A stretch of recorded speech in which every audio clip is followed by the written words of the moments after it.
ቱሪዝም አይን መግለጥን ይፈልጋል። ኢትዮጵያ በየአቅጣጫው ያሏትን የተፈጥሮና የሰው ሰራሽ የቱሪዝም ሀብቶች ለመጠቀም ቆርጣ መነሳቷ ውጤቱን ሁሉም እንዲያይላት አስችሏታል። ዛሬ ስለ ቱሪዝም ስናነሳ በቱሪዝም ህይወቱን ስለሚመራ ቤተሰብ ልንነግራችሁ ነው። ቱሪዝም ከሰፊው ሀገር እስከ ቤተሰብ እያደረገ ያለውን አስተዋጽኦ እናስመለክታችኋለን። እንዴት ናችሁ? አመሰግናለሁ። በጣም እንተዋወቅ። እንቁ ሙሉጌታ እባላለሁ። የዚህ ቤት አባወራ እና የቱሪዝም ባለሙያ ነኝ። እሺ፣ አንቺስ? ሜራ እንቁ እባላለሁ። ያው እኔም የቱሪዝም ባለሙያ ነኝ። መጀመሪያ እስቲ ከአቶ እንቁ ጀምርና ቱሪዝም በእናንተ ቤት ውስጥ ምን አይነት ትርጉም ነው የሚሰጠው? ለዚህ ቤተሰብ ቱሪዝም ማለት መሰረት ነው። መጀመሪያውን ይሄን ቤተሰብ ስመሰርት እዚህ የቱሪዝም ስራ ላይ ሆኜ አስተማማኝ ገቢ ማግኘትና ቤተሰብ ማስተዳደር እችላለሁ ስል የመሰረትኩት ቤተሰብ ነው። ስለዚህ ለኔ ቱሪዝም መሰረቴ ነው። ለኔ ቱሪዝም መገኛዬ ነው።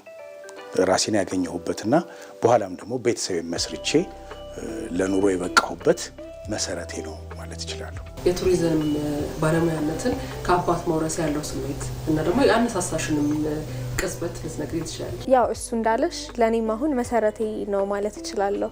ያው ከአባት መውረስ በጣም ደስ ይላል። ብዙም ድጋፍ ስለምታገኝ በቅርበትም ብዙ ነገሮችን አድቫይስ ስለሚሰጥሽ ደስ ይላል በጣም። የኮቪድ ታይም ላይ እንደዚህ ትሬኒንጎች ምናምን እየወጣ ይሰጥ ነበር እሱ። በዛ ጊዜ አብሬው ለመንቀሳቀስ ሞክር ነበረ። ከዛም በኋላ 1 2 3 ቦታዎች ላይ አብሬው ተጓዝኩኝ፣ አየሁኝ ያለውን ነገር እና በጣም ላይክ ፓሽን የሆነ አገኘሁት። በዛ ላይ ሙያው በጣም አዲክቲቭ ነው። ከገባሽበት አትወጪበትም እንደዚህ በቀላሉ። ከዛም በቃ ወደዚህ ሙያ ተቀላቀልኩኝ። ደስ ብሎኝ በጣም። ከአስጎብኝነት ሙያ የበለጠ የምትወጂው ነገር ምንድነው? በተለይ ከገባሽበት በኋላ የሳበሽ ነገር? ሁሉም ነገር ይስብሻል። ምንም ይሄ ነው ተብሎ የሚነገርም አይደለም። የሰው ደስታ እንግዳ ይዘሽ ስትሄጂ የሰው ደስታ ኢሞሽኑ ደስ ይልሻል። ሀገርሽን ስታቂ ደስ ይልሻል። በዛ ላይ ራስሽን የምታቂበት ነገር ነው እና ላይክ በጣም ደስ የሚል ሙያ ነው።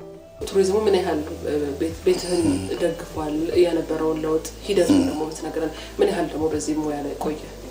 ለባለፉት 30 ዓመታት ኮንቲኒየስሊ ሰርቼበታለሁ። የመጀመሪያው እንዳልኩሽ ትዳር ስመሰርት በኮንፊደንስ ሜራንም ስወልድ በኮንፊደንስ ገብቼበት አገኝበታለሁ፣ ኑሮዬን መሰርትበታለሁ፣ ወደፊትም ያኖረኛል ብዬ የተማመንኩበት ሙያ ነበረ። በወቅቱ ያውም ያን ያህል አልነበረም የቱሪዝም እሳቤው ወይም ደግሞ እንደዚህ ያስተዳድራል ተብሎም አልተገመተም ነበር። በኋላ ግን የንብረት ምንጭ ልጆቼን ያስተማርኩበት ዋናው መሰረቴ እሱ ነው እና ድጋፍ ሳይሆን አሁን መቅደያ አንቺ እንዳልሽው ድጋፍ ሳይሆን መሰረቴ ነው። ሌላ ነገር አላውቅም። የዚህ የቱሪዝም ሙያ ስራው ምን ያህል ምቹ ነው? የተፈጠሩት ዘመናዊ የቱሪዝም አካሄዶች ስራው ምን ያህል አቅልለውታል? አሁን ላይ ከነሱ ጋር ጭራሽ አይገናኝም። እኛ ላይ በጣም ብዙ ነገር ቀሏል። መዳረሻ ቦታዎችም አሁን እየተሰሩ ነው ያሉት። እሱ ነገር ደግሞ ሞር ኢንፍራስትራክቸሩ ምኑ ሁሉን ነገር ያቀልልሻል። በዛ ላይ ሶሻል ሚዲያው አለ። ሞር ተደራሽነት እንድትሆኚ ያደርግሻል። ሶሻል ሚዲያው አሁን በቀላሉ ኢዝሊ እንግዳ ላይክ ፕሮሞት አድርገሽ ሀገርሽን አስተዋውቀሽ ኦል ኦቨር ዘ ወርልድ እንግዳ አይቶሽ መምጣት ይችላል። ገባሽ? እሱ ለኛ ጊዜ በጣም ቀሎልናል። እዚህ መተንም ደግሞ እንግዶቹን ስናስተናግድ ሎጂስቲክሱ እንደ ድሮ አይደለም። ሁሉ ነገር ቀሏል። አሁን የተሰራው ስራ አለ፣ ግን ደግሞ የበለጠ ቱሪዝሙ እንዲያድግ ከልምድ አንፃር ምን እንዲሰራ ይገባል? ከአሁን በፊት የተሰሩ ስራዎች አሉ። በተለይ ለባለፉት 7-8 ዓመታት የተሰሩ ስራዎች አሉ። በገበታ ለሀገር፣ ገበታ ተሻገር እና ሌሎቹ ገበታ ለትውልድ የሚሉ ስራዎች እየተሰሩ ነው። አሁንም የተሰሩም አሉ። አውትስታንዲንግ ናቸው። ምንም ወደር የሌላቸው ናቸው። ኢትዮጵያ ውስጥ ከዚህ በፊት እኔ በእድሜ አያቸዋለሁ ብዬ ያልጠበቅኩት ነው። ቱሪዝሙ እንዲያድግ ምን መሰራት አለበት ስላልሽኝ ጉዳይ አንደኛ ፕሮሞሽንና ማርኬቲንግ ነው። አሁን በቅርቡ የዲጂታል ኢትዮጵያ በሚል ጀምረናል።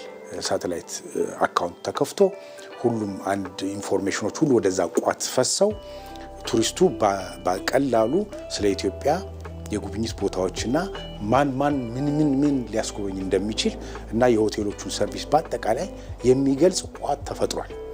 ያ ጥሩ ነው፣ ግን እሱ በኢንቴንሲቭሊ መሰራት አለበት እዛ ላይ። ሁለተኛ ትሬኒንግ ነው። በሚፈለገው መጠን ሰርቪስ ለመስጠት አቅማችን ማደግ አለበት። አሁንም ቱሪዝም ላይ ያለው የአቅም መጠን እኔ ሊሚቴሽን አለኝ።